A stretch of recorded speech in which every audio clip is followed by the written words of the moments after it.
هغوی چې له ما نه پوښتنه کوي چې آیا موږ د افغانستان څخه هم امازون بزنس کولی شو؟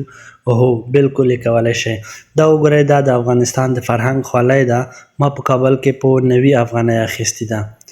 هغه وخت $1 اته افغانۍ کېدلو. په یو حساب دغه خولۍ ما ته په $1 تمامه شوله. که څه هم دا ما ارزانه م اخیستلی شوه، خو قصداً زه دوکاندار پسې شاله نه شوم، پرېږده چې دوی هم ګټه وکړي، ځکه ما ته هسې ګټه کوي.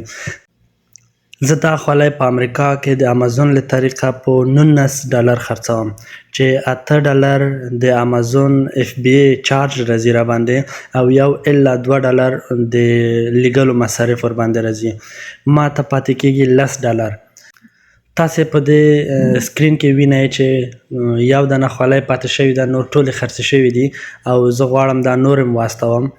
نو مقصد مې دا و چې تاسې هم کولی شئ آربیتراج شروع کړئ، له کابل څخه یې شروع کړئ. په کابل کې بهترین لاسي صنایع پیدا کېږي، بهترین تولیدات لرو.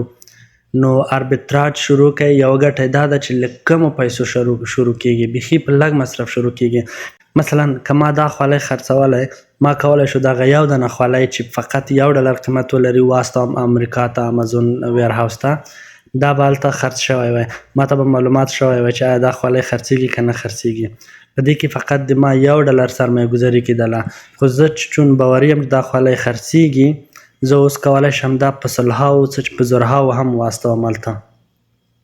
نو په دې اساس زه ویلی شم چې تاسې کولی شئ د افغانستان څخه د امازون بزنس وکړئ. نه تنها د افغانستان څخه، آنلاین بزنس د نړۍ له هر کونج څخه کېدلی شي.